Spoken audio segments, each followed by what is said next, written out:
Hello there, you amazing viewers and subscribers. Welcome to a new Doctor Who video for today. So in this video, we're going to be looking back at the history of the Doctor Who animations. Now, when I say this, when I say the animations, I don't mean like stuff like The Infinite Quest or Dreamland. I mean the stories that the BBC have animated for the missing episodes of Doctor Who. So since 2006, the BBC have been animating missing stories from Doctor Who, either going through other like big companies, like there's some like I think there was like one in America and Big Finish. So right, the BBC have been working on trying to animate every single missing story, and the very first one they did was way back in 2006, and it was part of the Invasion. Now, episodes 1 and 4 of the Invasion are missing. Now, this story is the last ever appearance of the Cybermen from Doctor Who for 1960s. Because this is the last ever appearance of the Cybermen until they returned in 1975 with The Revenge of the Cybermen. And of course, episodes 1 and 4 were missing, so they couldn't release this straight away. So they've actually sat down and worked on the animations, and it is a brilliant animation story, to be honest with you. I really think the animation really brings out the great in the story, especially for part 1 and part 4, which are missing. So in this story is also the very first appearance of Unit. It has the very first appearance of Mr. Sergeant Benton, where the Brigadier is the Brigadier in this one, where in the previous one he was a Colonel. And of course we have Mr. Thorne and Cybermen. It's just a great story, and I'm really glad that this was the very first story to be released in animation to help the story exist. So, after 2006, we had a big gap in between the animation stories. And then in 2013, for the 50th anniversary of Doctor Who, we had 4 releases. 2 of them are from different, but one's from, I'm going to explain a bit later on. But we had 3 stories animated for the missing episodes. So, if you're probably wondering what episodes they were, we have the Macra Terra, the Ice Warriors, and of course, the 10th Planet. I'll talk a little bit more about the 10th Planet one. So the very first one that we had released since 2006 was, in fact, the Macra Terra. Now, the Macra Terra had episode 4 and 5 missing because the BBC scrapped them in the archives back in the early 1970s. And of course, with them being missing, the BBC just decided to animate them for the 50th anniversary, I think. And it was a great animation. This is a great story. I'm in the middle of watching this story because it's the last story of season 1. And season 1 is nearly complete now, because all we need is Marco Polo. So for quite a few years now, season 1 has nearly been complete. And the Macra Terra I really enjoy. And now this was the very first William Hartnell story to ever get animated. And of course you have the Doctor, Susan, Ian and Barbara stuck in the middle of the French Revolution. And it is a magnificent story. If you haven't seen Doctor Who, the Macra Terra, I do highly recommend it. Even though episodes 1 and 4... No, sorry, episodes 4 and 5 are missing. It's still a great story, and the animations really help carry the story along. And then the second story from 2013 to be animated is, in fact, another story with missing episodes. And it is the Ice Warriors. Episodes 3 and 4 are missing. No, sorry, episodes 2 and 3. Sorry, not 3 and 4, episodes 2 and 3. Are missing from the story in the Ice Warriors, but the animation team worked so well and to try and get this proper animated so we can have it released for the 50th anniversary of Doctor Who. And of course, I picked this up in that year from Llandudno in HMV, where we went for a day trip with me nan and granddad. My granddad gave me £10. Instead of going like any normal kid, like going to the arcades and putting the £10 in the arcade machines, I ran straight into HMV and picked up Doctor Who, the Ice Warriors. Because this is the one story I really wanted to see back in those days in 2013. Because Doctor Who, for me, growing up, I watched everything with my dad and stuff. So when you hear a lot of stories that are being animated for the missing episodes, you know you want to go and buy it. And thanks to my granddad for giving me £10, I went into HMV and picked this up for $9.99. I've still got the receipt for this as well, because I've kept all my receipts for my Doctor Who DVDs. So I've got a little box full of all my receipts for and this is just a It's not a great ice story, but I'm just very, very glad we've got it out there and animated for the missing episodes. And then, of course, the third release was, of course, The 10th Planet. Now, The 10th Planet had 2 releases. So, back in July 2013, The 10th Planet was released with the other regeneration stories at the time, with the War Games, Planet of the Spiders, Logopolis, the Caves of Androzani. Is the Caves of there? No, Caves of Androzani, The Time on the Rani, the TV movie, Bad Wolf and Point of the Waves, as well as The End of Time. But The 10th Planet, with the missing animation episode for episode 4, was only basically released for the very first time in Doctor Who, the Regeneration box set. Because this is the very first time The 10th Planet was ever released, and they did it so well. I really think I was after this for quite a while. And thanks to my aunt and uncle back in May, bought me this for my Christmas birthday present. And he said Christmas then as well. Anyway, for my birthday, my aunt and uncle got me this. So I managed to sit down and watched all of these over and over again. And this was the very first time the 10th Planet was actually released. And this was released in the June 2013. Where, if you were somebody like me who didn't have that at the time, I had to wait all the way down to October for the last release of 2013, which was The 10th Planet. Now, The 10th Planet is the very first story of the Cybermen. It's the last story of William Hartnell. And this was the second and last story up until early this year, up until now, really.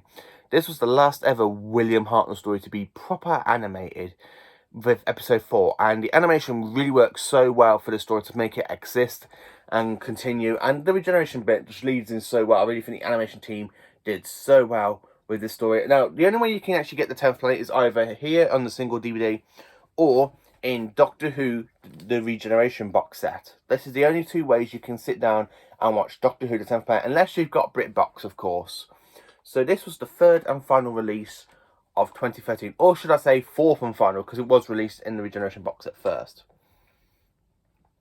And then, of course, coming into the year later, in 2014, the BBC released another missing story with animation to help it exist. And this story was, of course, the Moon Base, which I've got right here. And it is, again, a magnificent story. Cybermen again. So far, we've got 3 stories of the Cybermen animated, because at this point in time, there was only one truly 1960s Cybermen story existed at the time, which was Tomb of the Cybermen. So, what can I tell you about the Moon Base? Is it a good animation team? It's absolutely fantastic. This is the one where I find no faults with the animation. I don't find the faults with the animations with these ones either. But this one is just incredible. I really think they did so well. And so fantastic as well. And it's just a great story. So, yeah, that was the next release. And then, of course, we had to wait to 2016. Because in 2016, something incredible happened. The BBC released a full animation story to help all 6 parts to exist of Doctor Who, The Power of the Daleks. Yes, we've finally got Power of the Daleks, and this is the very first time the BBC did a proper animation treatment for Doctor Who, and God, this was a big, massive success, because the animations for the missing stories would have stopped with this one, but no, they've carried on, because this was a big, massive hit. And Power of the Daleks is just a great story. Yes, there is a few faults in the animation, even the BBC thought so, which is why they give this, a lot later on, a special edition release. And of course, this is a magnificent Dalek story. So this was released in the November 2016, where in February 2017 now, they released the steelbook of Power of the Daleks with, of course, the coloured version that they did specially for this release in steelbook. And was this one a big hit as well? Of course it is. Of course it is. Now, the only way you can actually track down this if you spend a lot of money on the steelbook. So I had to spend £100 trying to get hold of this steelbook, because Power of the Daleks is a magnificent story, and I really wanted to sit down and watch it in colour, and it's just magnificent. It's a great Dalek story, and it's just absolutely fantastic. And then, later on, early that year, in 2017, the BBC announced they were animating the lost story of the 4th Doctor era, Shada. And then, of course, back in November in 2017, Sharda was released on DVD, Blu-ray, and of course the Blu-ray Steelbook. And now, Sharda is a magnificent story. It's just absolutely brilliant. Now, honestly with you, it's getting another animation treatment because they've actually cut down the animation to 6 parts in Doctor Who The Collection Season 17. So we are getting a new version of Sharda. You could say it's a special edition of Sharda. That's you can only get in Doctor Who The Collection Season 17. But it's still an absolutely magnificent treatment. And of course, this was the only Tom Baker story that was missing because the BBC was filming this at the time and then a strike happened. So they couldn't finish off the story. Yeah, that's how bad it was. And then in 2017, the BBC went back and looked at this, got Tom Baker, Liana Ward, John Leeson, and the rest of the cast from Sharda to come back and do the voices for the animation that fills in these missing parts. And they've done it absolutely brilliantly. And this is the movie version of Sharda. There's no parts in this. It's just an absolutely fantastic way to sit down and go through Sharda. So that was 2017. Then, of course, now we reach 2018 in the March time. Because in the March time, we had another animation story released from Patrick Troughton's era, and it's another one from Season 4.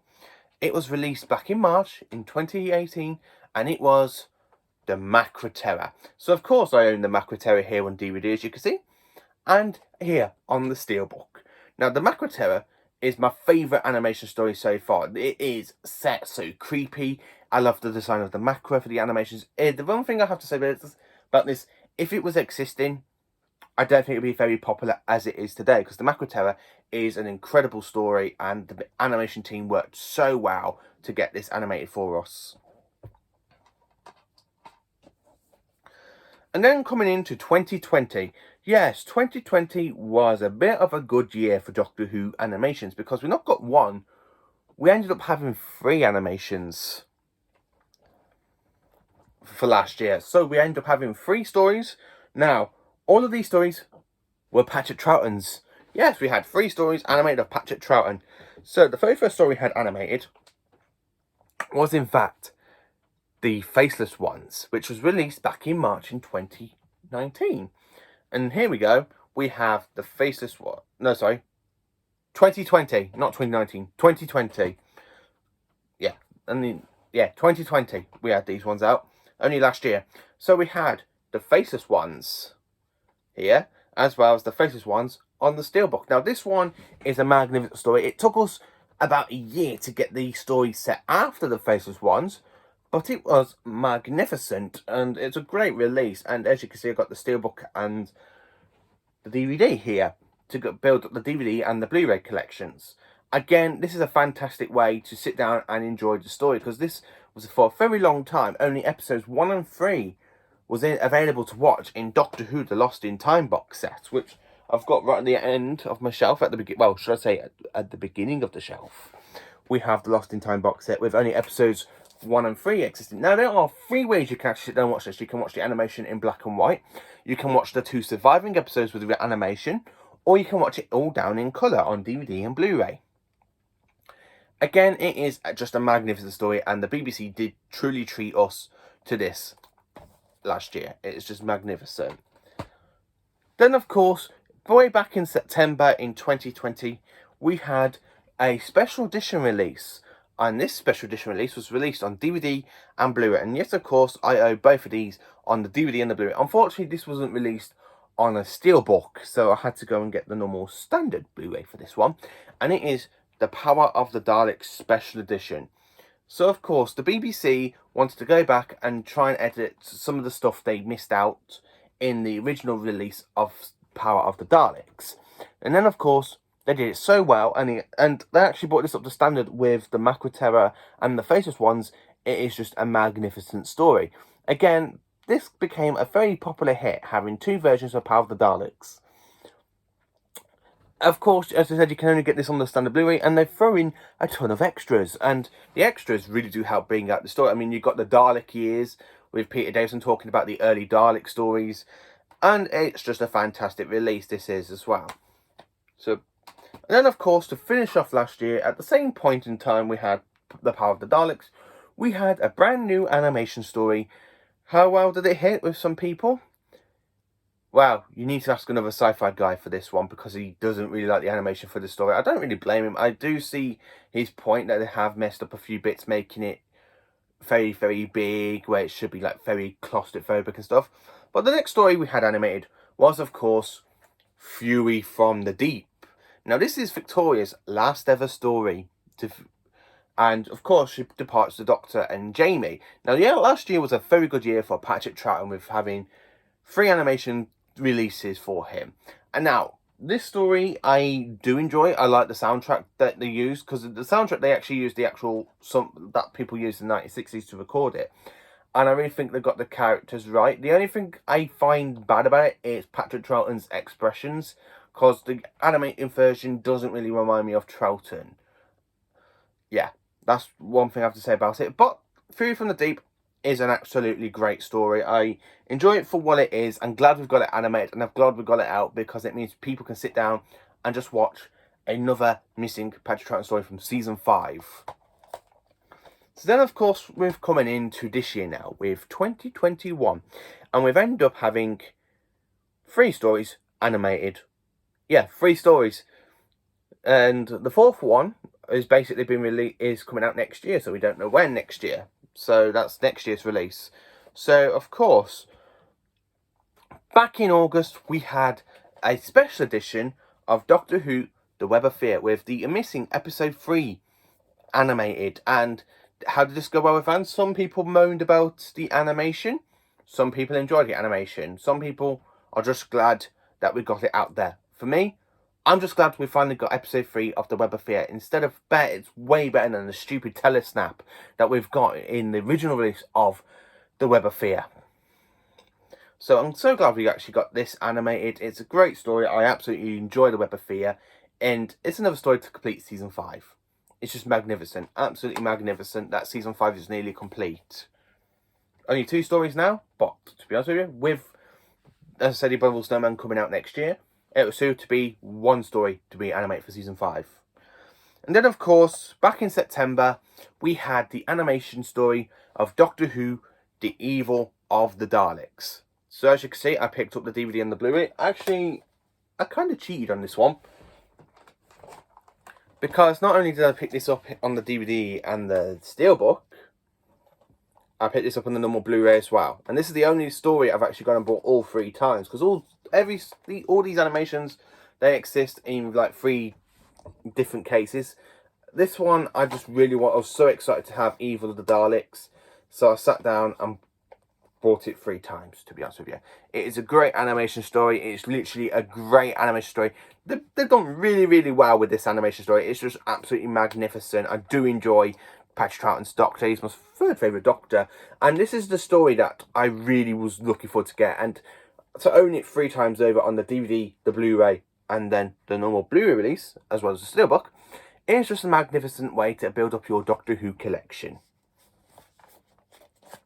And then, of course, we are coming to the last animation story so far, which has took from 2013 all the way up till now. So a big amount of years, we managed to make and actually have animated another William Hartnell story, aka Galaxy 4.